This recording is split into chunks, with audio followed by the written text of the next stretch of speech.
Assalamualaikum warahmatullahi wabarakatuh. Halo teman-teman, kembali lagi di channel YouTube saya.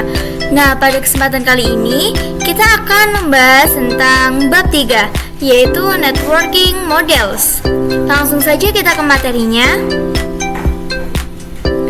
Nah, yang pertama kita akan membahas tentang konsep networking models. Nah, oke, di sini kita akan membahas konsepnya terlebih dahulu. Nah, ketika kita membincang tentang networking model, maka ini sangat identik sekali dengan yang namanya komputer, yang mana kita mengetahui bahwasanya jaringan komputer mengacu pada perangkat komutasi yang saling terhubung serta dapat saling bertukar data dan berbagai sumber daya antar satu dengan yang lainnya. Nah, angka yang tepat dalam memasuki pembelajaran administrasi jaringan seperti ini kebanyakan vendor lain, baik itu Cisco, Mikrotik Univer, ataupun yang lainnya. Tentunya kita perlu menguatkan basic fundamental dari jaringan komputernya terlebih dahulu. Nah, langkah yang tepat untuk bisa mempelajari fundamental jaringan komputer ialah dengan mempelajari yang namanya networking models. Yang mana pengertian dari networking models ialah satu aturan yang mendefinisikan bagaimana kumpulan perangkat komutasi bisa saling terhubung dan berkomunikasi. Nah, perangkat komutasi itu kan ada banyak sekali ya teman-teman. Tidak cuma komputer saja, ada juga server dan juga semacamnya. Itu kan pasti bersumber dari berbagai vendor ya teman-teman. Yang mana berarti di sini kata kuncinya adalah bagaimana antar vendor bisa saling berkomunikasi antar satu dengan yang lainnya. Maka dari itu agar bisa saling berkomunikasi dibutuhkan yang namanya aturan, dan aturan itu disebut dengan networking models. Saat ini open standard networking models yang tersedia dan terkenal ada dua, yaitu TCP/IP models dan OSI model. Lalu bagaimana yang terjadi sebelum adanya networking models? Nah, kita lihat pada gambar tersebut. Di sini terdapat before open networking occurs, yang mana sebelum networking model ada, itu setiap vendor memiliki networking modelnya tersendiri. Salah satu contohnya di mana pada tahun 1974 di vendor IBM membuat networking model miliknya sendiri yang bernama SNA, Sistem Arsitektur Networking. Ketika setiap vendor memiliki modelnya tersendiri, maka akan timbul masalah. Nah, masalahnya apa sih? Masalahnya jika suatu jaringan komputer itu terdiri dari beberapa vendor dan setiap vendor memiliki networknya sendiri-sendiri, maka itu akan timbul kesulitan untuk menghubungkan antar vendor karena mereka semuanya memiliki modelnya sendiri. Nah, maka dari itu dibuatnya networking model yang mana dia itu sebagai pembuka dari setiap vendor untuk bisa saling berkomunikasi dan bertujuan untuk menjabatani antara vendor satu dengan yang lain. Kemudian jika kita singgung terkait sejarah dari kedua networking models, untuk yang asli models itu dibuat oleh lembaga ISO, adapun TCP/IP dibuat oleh lembaga DoD atau Department of Defense. Dan untuk saat ini yang paling sering digunakan ialah konsep dari TCP/IP model. Nah, selanjutnya kita masuk ke materi yang kedua, yaitu TCP/IP model. Oke, pada materi ini kita akan membahas tentang TCP/IP model. Jadi, TCP/IP ini mendefinisikan suatu protokol yang mana ini bertujuan agar antara perangkat komutasi utamanya yang berbeda network itu bisa saling terhubung. Nah, untuk membantu memahami networking ini, maka setiap network itu dipecah menjadi beberapa bagian kecil yang disebut sebagai layer. Secara dokumentasi, TCP/IP model terdiri dari 4 layers. Namun penerapan dalam real network TCP/IP model lebih mudah untuk dibagi menjadi 5 TCP atau IP model. TCP/IP model merupakan jenis networking model yang saat ini sering digunakan. Jadi, TCP/IP itu mendefinisikan suatu protokol agar antar komputer utamanya yang berbeda network itu bisa saling berkomunikasi. Nah, selanjutnya materi yang ketiga yaitu TCP/IP model application layer. Oke, di sini kita akan membahas layers yang ada pada TCP/IP models. Jadi, networking model adalah sebuah model atau referensi dalam pengembangan dan pemahaman komunikasi data pada jaringan komputer secara sederhana. Penjelasannya seperti ini ya. Jadi, jaringan komputer adalah suatu yang rumit dan kompleks, baik itu dari perangkat-perangkatnya, media penghubungnya, sampai pada aplikasi yang berjalan di dalamnya. Dan perangkat-perangkat tersebut biasanya diproduksi oleh vendor yang berbeda-beda, seperti router board, ada yang diproduksi oleh MikroTik dan Cisco, kemudian web browser, ada yang dibuat oleh Google atau Mozilla, dan lain sebagainya. Dari hal-hal tersebut, disinilah fungsi networking model, yang mana perannya adalah untuk memisahkan fungsi-fungsi jaringan komputer tersebut. Nah, bagaimana sih caranya? Caranya adalah membuat beberapa lapisan fisik hingga non-fisiknya.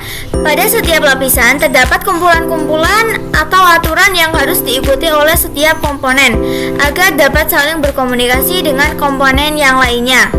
Dengan demikian, dapat kita sederhanakan bahwa tujuan dibuatnya networking model adalah sebagai acuan aturan yang harus diikuti oleh pembuat perangkat atau vendor.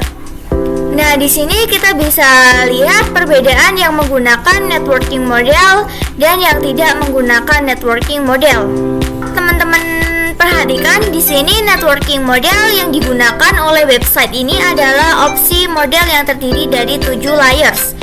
Dan jika misalkan kita lihat dari kedua contoh ini, dapat dilihat bahwa untuk yang tidak menggunakan networking model, dia terlihat sangat tidak beraturan ya, atau di sini acak-acakan.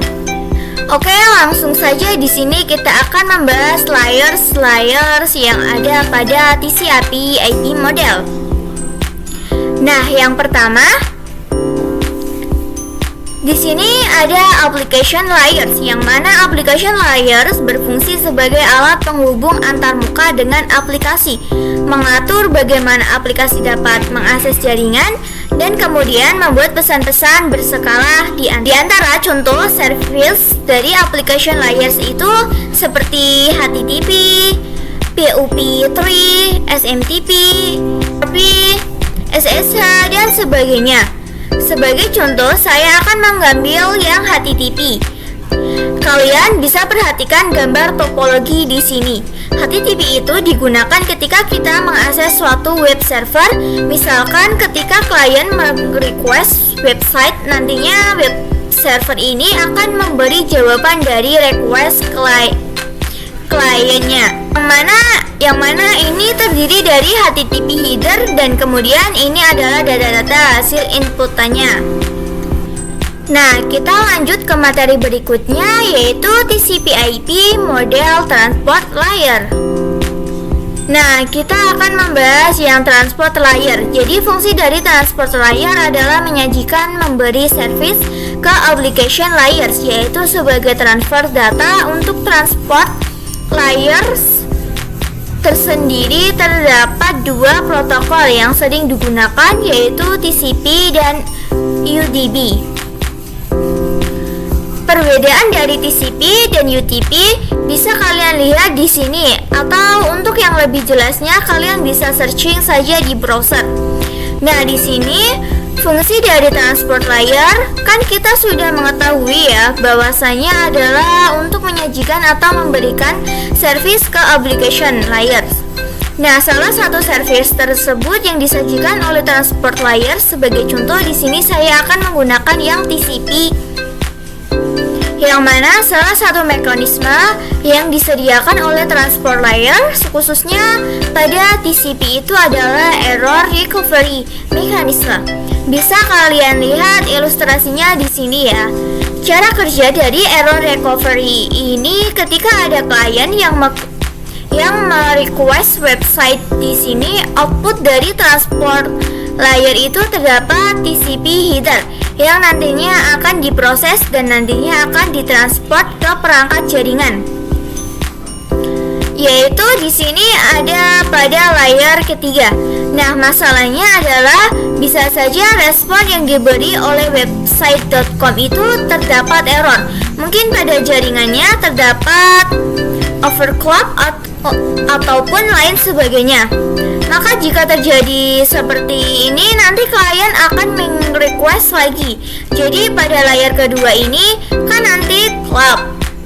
Nah, nanti klien akan request lagi dan mengembalikannya data yang error tadi. Sedangkan UDP dia tidak akan peduli ya teman-teman.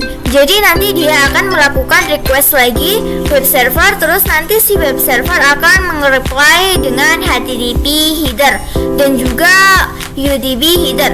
Nah, ketika nanti terjadi overclock, si UDP ini tidak akan peduli. Nah, selanjutnya di sini kita akan membahas TCP/IP model network layer.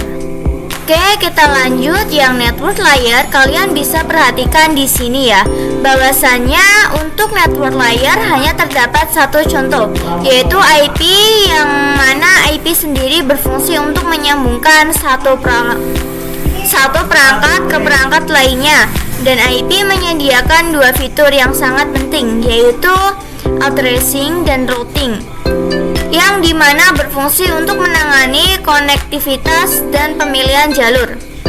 Oke, kita bahas addressing terlebih dahulu ya. Jadi kalau yang addressing itu IP-nya itu sendiri, yaitu memberikan nama pada perangkat di jaringan komputernya, karena setiap perangkat jaringan membutuhkan alamat unik di jaringannya. Jenis IP address sendiri itu ada dua, yaitu IPv4 dan IPv6, yang mana untuk yang versi 4 terdiri dari 6 packet yang terdiri dari 32 bit, dan sedangkan untuk IPv6 itu dia packetnya terdiri dari 6 dan juga terdiri dari 128 bit.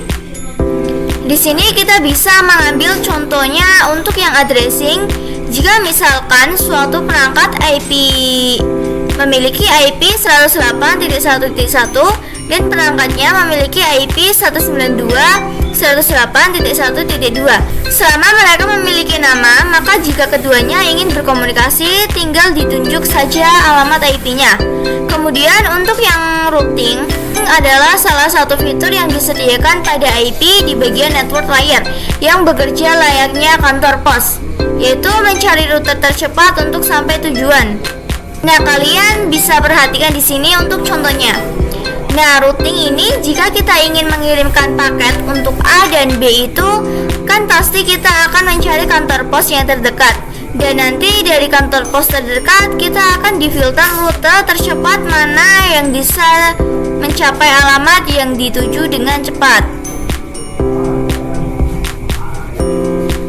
Nah, selanjutnya kita lanjut ke materi berikutnya, yaitu TCP/IP model, data link, and physical layer. Oke, di sini kita akan membahas dua layer sekaligus ya teman-teman, yaitu data link layer dan physical layer. Data link layer mendefinisikan protokol yang dibutuhkan pada physical layer. Kemudian salah satu fitur pada data link layer ialah VCS, Frame Check Squad, yaitu error detection mechanism, hanya mendeteksi error tanpa recovery, dan address yang digunakan pada data link layer adalah MAC address.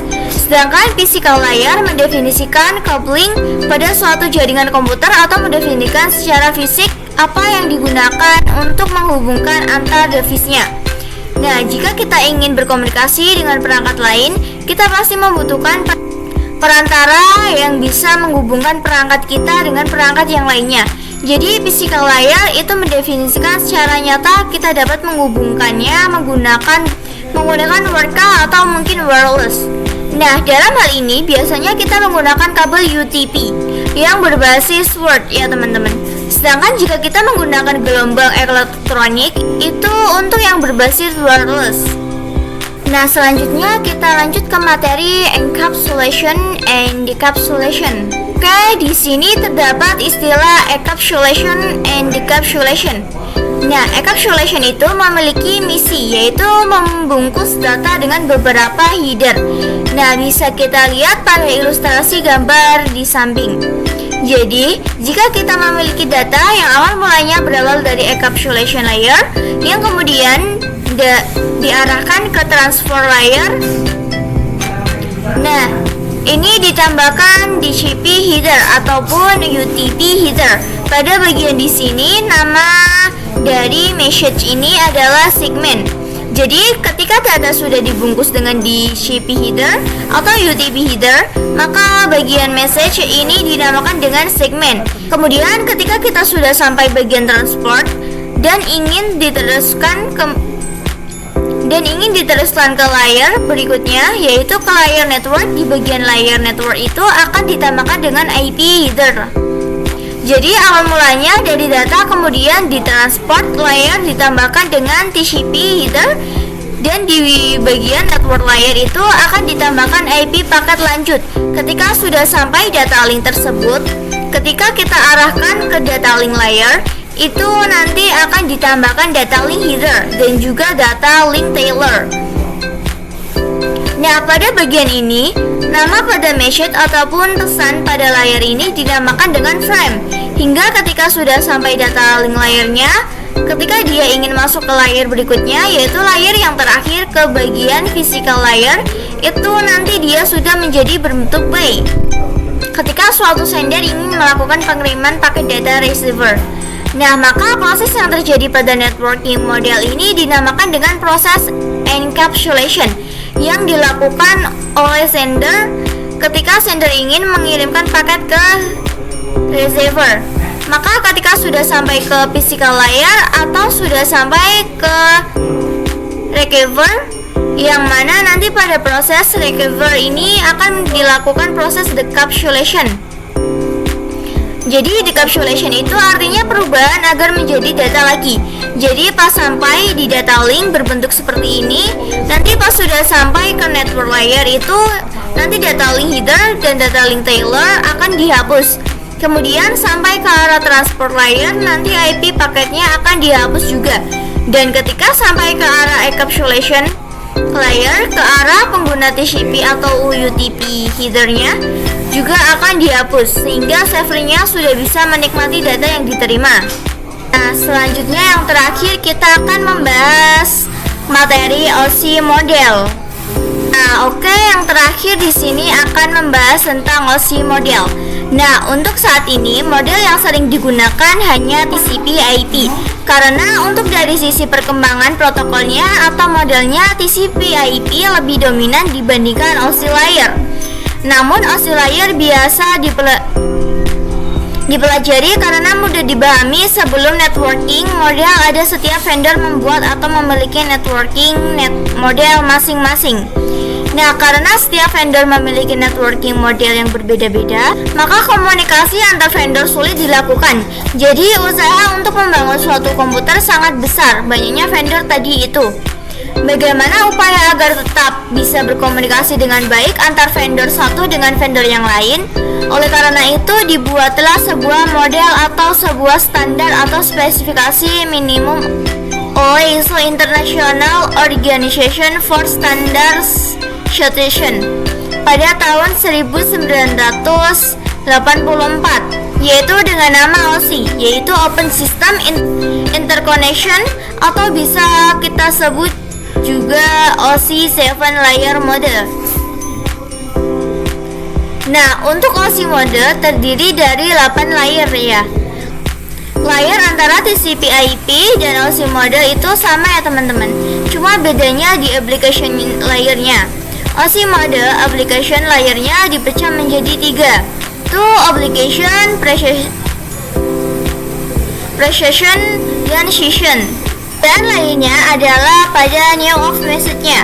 Jika kalian perhatikan di OSI model ini Nah, L5PDU sampai L7PDU ini disebut dengan power layer, yaitu berkaitan dengan user interface, data formatting, dan communication. Kemudian dari L4PDU ke bawah disebut upper layer, sehingga berkaitan dengan bagaimana data itu mengalir.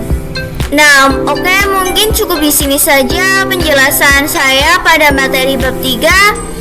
Mohon maaf apabila ada kesalahan. Sekian dari saya, sampai bertemu di video selanjutnya. Terima kasih.